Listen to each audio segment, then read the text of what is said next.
لیکن قرآن اس کو ختم کرنے کے لیے آیا، قرآن بے لاگ سنانے کے لیے آیا۔ تو یہ وہ نظام تھا۔ عمر ابن الخطاب نے سن 15 میں بیت المقدس کو فتح فرمایا اور مسجد قائم فرمائی۔ اس کو مسجد عمر ابن الخطاب کا نام دیا گیا، اور اسی سے لگی ہوئی وہ مسجد تھی جس کو مسجد اقصی کہا گیا،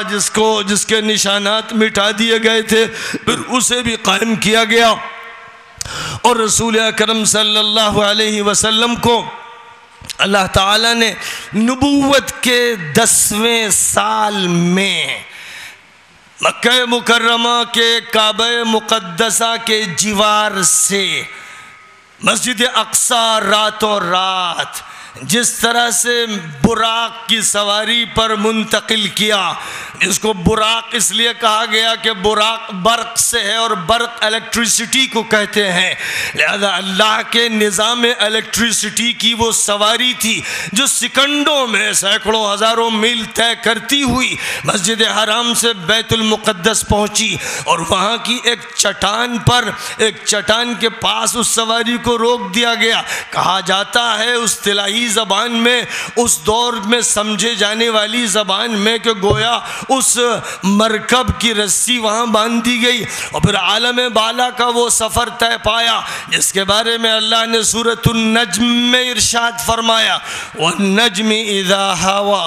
مَا ضَلَّ صَاحِبُكُمْ وَمَا غَوَى وَمَا يَنطِقُ عَنِ الْهَوَى إِنْ هُوَ إِلَّا وَحْيٌ يُوحَى عَلَّمَهُ شَدِيدُ الْقُوَى ذُو مِرَّةٍ فَاسْتَوَى وَهُوَ بِالْأُفُقِ الْأَعْلَى ثُمَّ دَنَا فَتَدَلَّى فَكَانَ قَابَ قَوْسَيْنِ أَوْ أَدْنَى فَأَوْحَى إِلَىٰ عَبْدِهِ مَا أَوْحَى مَا كَذَبَ الْفُؤَادُ مَا رَأَىٰ أَفَتُمَارُونَهُ عَلَىٰ مَا يَرَىٰ وَلَقَدْ رَآهُ نَزْلَةً أُخْرَىٰ عِندَ سِدْرَةِ الْمُنتَهَىٰ عِندَهَا جَنَّةُ الْمَأْوَىٰ إِذْ يَغْشَى السِّدْرَةَ مَا يَغْشَىٰ مَا زَاغَ الْبَصَرُ وَمَا طَغَىٰ لَقَدْ رَآ مِنْ آيَاتِ رَبِّهِ الْكُبْرَىٰ۔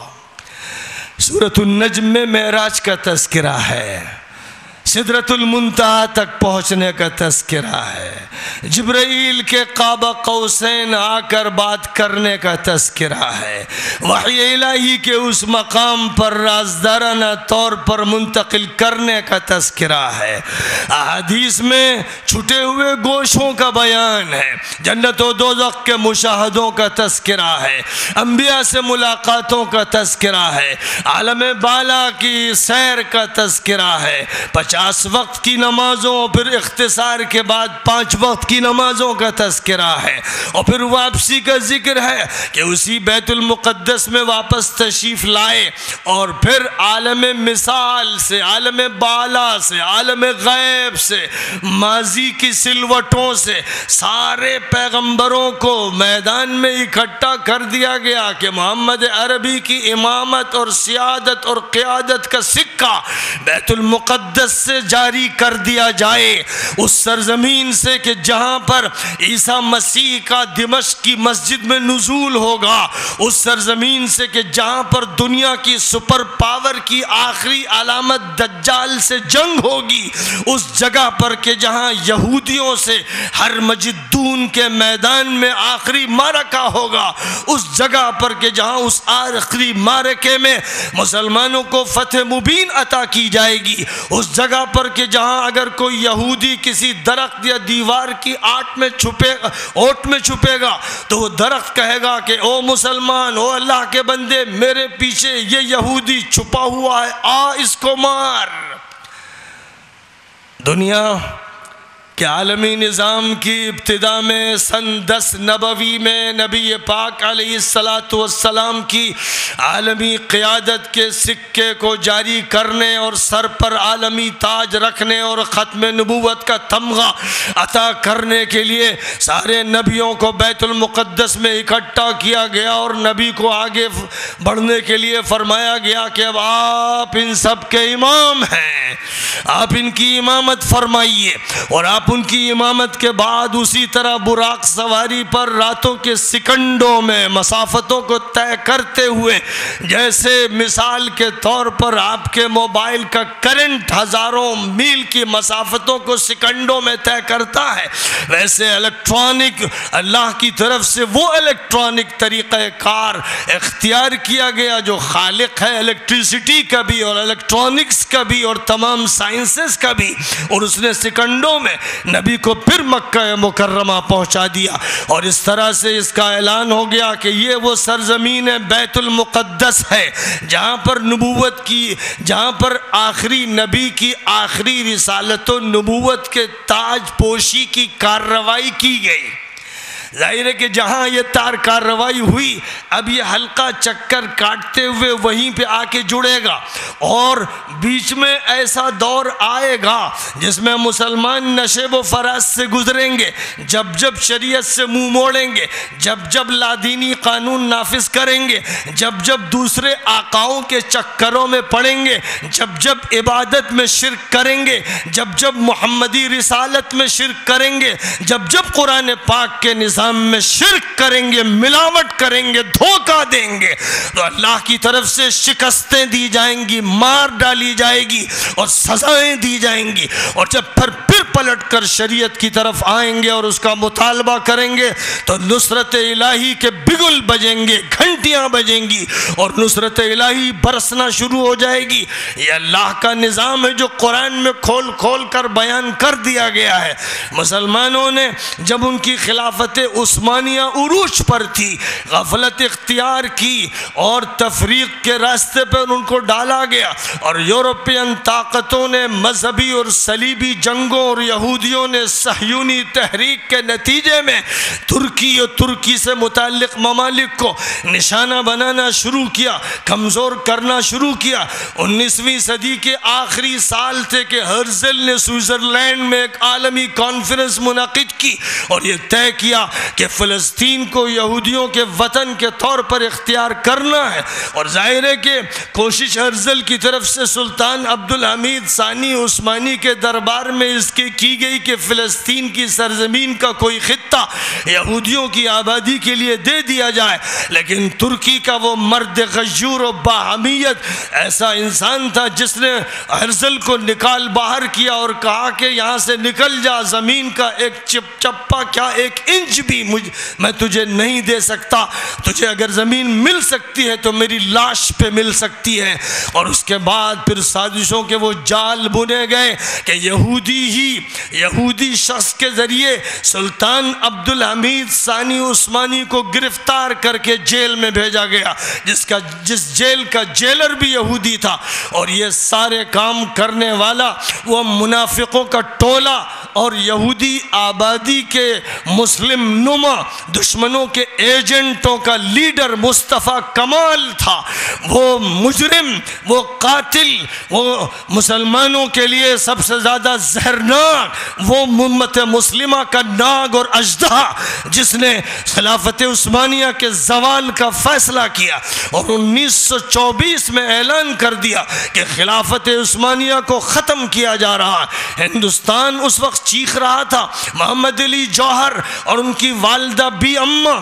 دورے کر کر کے کہہ رہی تھی کہ جان بیٹا خلافت پہ دے دو، بولی اماں محمد علی کی جان بیٹا خلافت پہ دے دو۔ ہندوستان کی گلیاں اور سڑکیں اس وقت خلافت کی آواز لگا رہی تھی جب مصطفیٰ کمال جیسا مجرم و کمینہ خلافت کا قتل کر رہا تھا، اور اسی مصطفیٰ کمال کے ایجنٹ مصر کا صدر عبد الناصر اور عراق کا صدام اور شام کا حافظ الاسد اور حجاز کا شریف حسین، اور وہ تو بات کے تھے حجاز کے شریف حسین سے جو ایجنسی کھولی گئی، حجاز کی سرزمین میں انگریزوں کی ایجنسی جو کھولی گئی، اس نے انگریزوں کو عراق حوالے کیا اور فلسطین حوالے کیا اور شام فرانسیسیوں کو حوالے کیا اور لیبیا اٹلی کو حوالے کیا اور الجزائر فرانس کو حوالے کیا۔ سائکس پیکوٹ معاہدہ طے پایا اور اس معاہدے کے ذریعے جو 1917 میں ہوا اور انگریزوں کی فوجیں شہر القدس میں داخل ہوئیں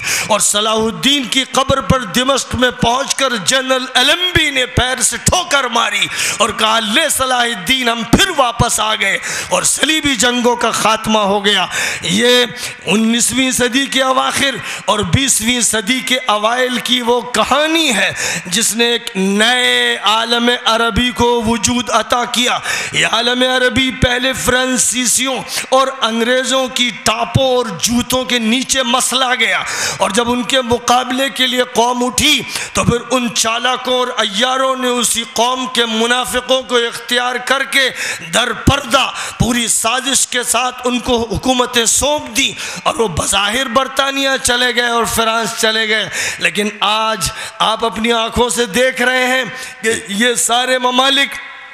اور ان ممالک کی وہ تنظیم جس کو عرب لیگ کا نام دیا گیا، عرب لیگ عرب کے منافقوں، بو جہلوں، بو لہبوں، لادینوں، بد کرداروں اور عیاشوں کی وہ تنظیم ہے جس نے مسجد اقصیٰ کا سودا کیا، جس نے فلسطین کو بکوایا، اور جس نے اخوان کے مجاہدین کو 1948 میں 1947 میں شہر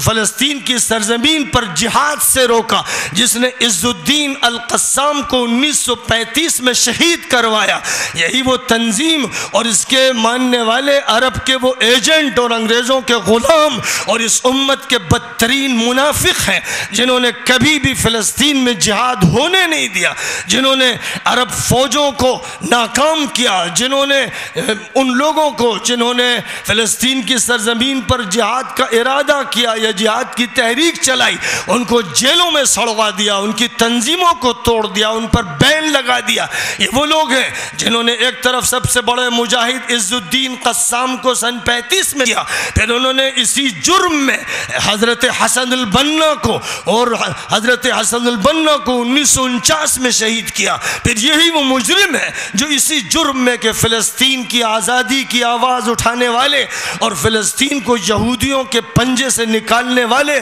جو اٹھتے رہے، 1987 میں جو تحریک حماس کی اٹھائی گئی اور شیخ احمد یاسین نے جس کی ترجمانی کی، 2004 میں ان کو شہید کر دیا گیا، ان کے نائب شیخ عبدالعزیز رنتیسی کو 2005 میں شہید کر دیا گیا، اور ظاہر ہے کہ 58 اسلامی ملک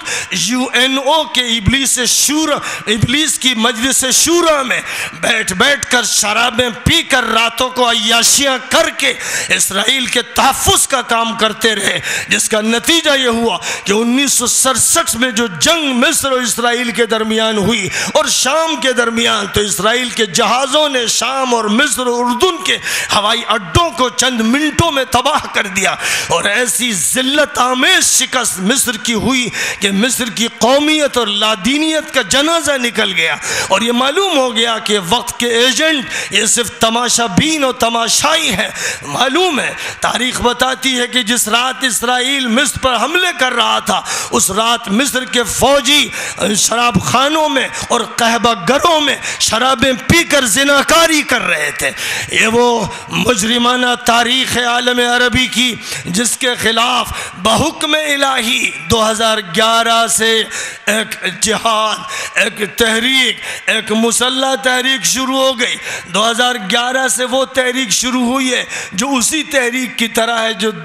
1930 میں، 1931 32 میں، 1947 اور 48 میں جو تحریک باہر کے قابضوں اور باہر کے دشمنوں کے خلاف اٹھی تھی۔ ہندوستان میں بھی جو تحریک چلتی رہی 1803 سے اور پھر 1857 سے جس نے عمومی بغاوت کی شکل اختیار کی، اور پھر جو جاری و ساری رہی یہاں سے یہاں تک کہ 1947 میں اس ملک سے انگریزوں کو نکال باہر کیا گیا۔ عالم عربی میں بھی یہ تحریک چلی اور بیرونی طاقت کو نکالا گیا، لیکن بیرونی طاقتوں کے ایجنٹوں نے اپنے پنجے گاڑ لیے اور ہر طرح کی ابلیسی اور شیطانی عیاری استعمال کر کے وہ جیل قائم کیے کہ جس میں ہر مومن، ہر مسلمان، شریعت کے مطالبہ کرنے والے ہر فرد حمیت کی جگہ طے کی گئی کہ جو بھی اللہ کی شریعت کا مطالبہ کرے گا وہ دہشت گرد شمار کیا جائے گا اور اس کو جیلوں کے حوالے کیا جائے گا۔ حکومت لا دینی ہوگی، دین سے اس کا کوئی تعلق نہیں ہوگا۔ مراکش سے لے کر انڈونیشیا تک اور بالخصوص مراکش سے عراق تک یہی وہ صورتحال قائم تھی، اور قوم لڑتی تھی تو انگریزوں اور فرانسیسیوں سے، لیکن 2011 سے اندر لڑائی شروع ہوئی ہے مومنوں اور منافقوں کی۔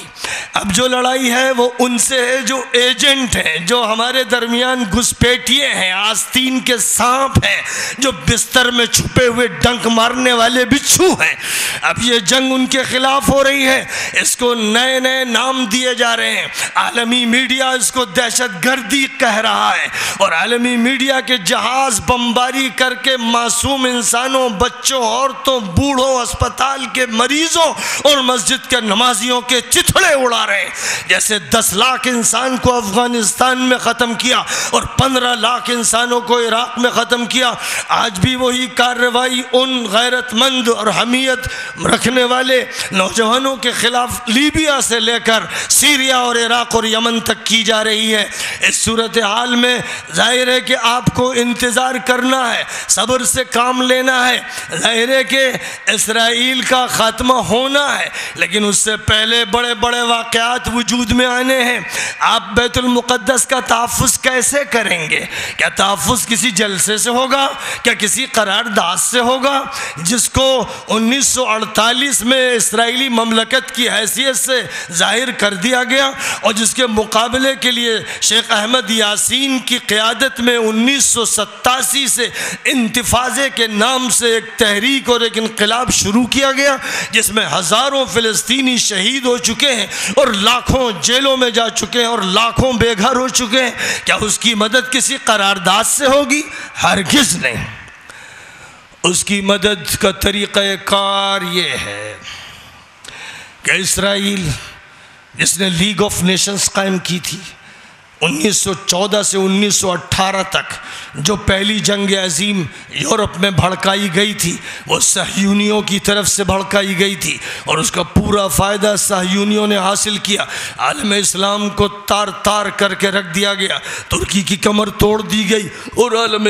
اسلام کے ممالک کفر کے نرغے میں آ گئے۔ پھر دوبارہ انہی صہیونیوں کی طرف سے 1939 سے لے کر 44 تک، اور 44 سے بھی کچھ سلسلہ 47-48 تک جنگ عظیم ثانی کا جو چلتا رہا، جس میں کروڑوں انسان یورپ کی سرزمین پر ذبح کر دیے گئے۔ ظاہر ہے کہ یہ جنگ بھی ان کی طرف سے تھوپی گئی تھی، جنہوں نے جرمنی کو ننگا بچا کر دیا، اس لیے کہ وہ خلافت عثمانیہ کے ساتھ تھا، اس کی رفاقت ان کے ساتھ تھی جو سب کے مشترک دشمن تھے، اس لیے اسے بھی ذلیل کیا گیا۔ اور پھر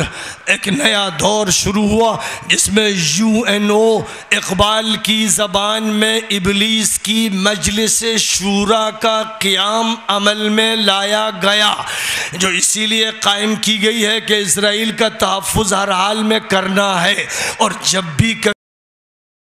تحفظ کو خطرہ لاحق ہوگا، اگر یہ خطرہ افغانستان سے لاحق ہوگا تو بے دریغ حملہ کر کے ان کے لاکھوں انسانوں کو نیست و نابود کر دینا ہے۔ اگر یہ خطرہ عراق سے اٹھے گا تو 15 لاکھ انسانوں کو موت کی نیند سلا دینا بلکہ ان کے چتھڑے اڑا دینا ہے۔ اگر یہ خطرہ اب سیریا سے نمودار ہو رہا ہے تو سیریا کے حصے بکھرے کر کے اس کے جیتے جاگتے چمکتے دمکتے شہروں کو ملبوں میں تبدیل کر دینا ہے۔